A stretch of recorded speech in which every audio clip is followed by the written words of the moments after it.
Comparing and ordering fractions, part 2. When you need to put a series of numbers in the correct order, there are fractions. There's a couple of ways of doing it. The first way is the easiest way, and that we're going to deal with the next time, which is dealing with changing it to decimals. But if you don't know how to do that yet, then what you need to do is you need to find common denominators for each of these. So 3/8, 1/2, and 5/9. Now you might know right off the bat that these are actually in the correct order because 3/8 is less than 1/2, and 5/9 is greater than 1/2, because if you double 5, you get 10. So that means that there's more than 1/2. But let's just try this out and see.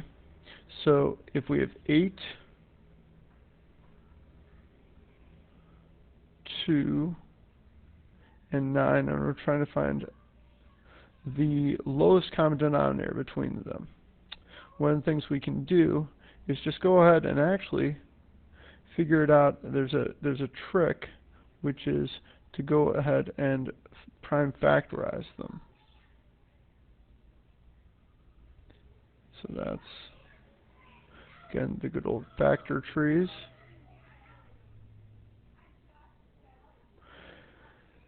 Uh, 2 is a prime number, so we don't need to worry about that. And this one here is just going to be 3 and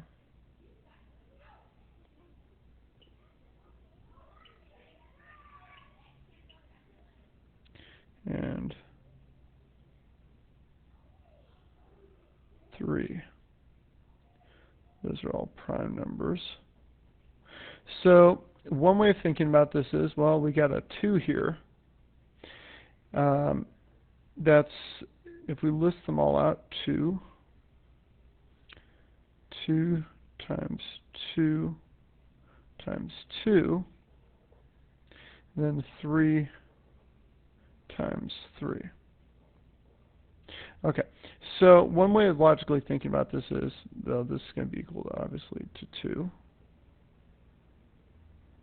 This is going to be obviously equal to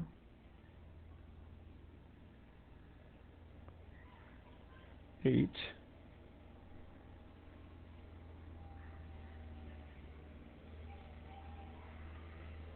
This one's obviously going to be equal to 9.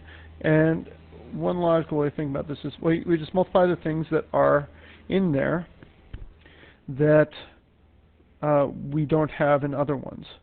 So 3 times 3 is going to be 9, because 3's don't occur in anywhere else.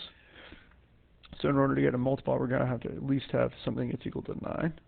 Times 2 times 2 times 2, because we need to get the 8 in there. And if we have something that's divisible by 8, or that is a multiple of 8, it's going to be a multiple of 2 also. So the way of figuring this out, it's just going to be 9 times 8, which is just going to be, again, the 2 times 2 times 2 times 3 times 3.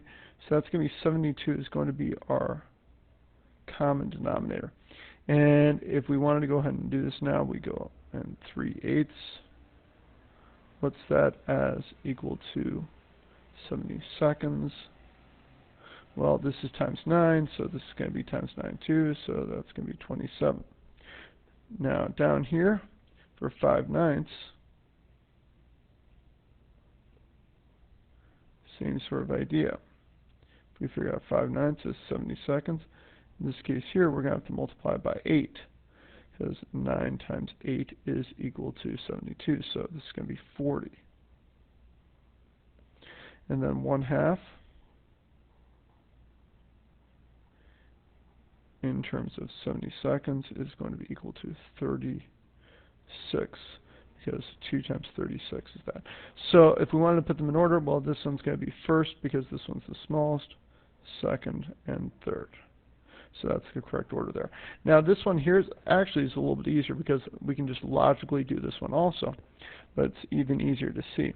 Well, if I take something and I divide it into 8/8, and divide it into 6, and then divide it into 9ths, 3 different things. If I divide a pizza into 8 pieces, and then I have one of them, which would be better if you were hungry? Would you prefer that, or would you prefer to have 1/6 of a pizza?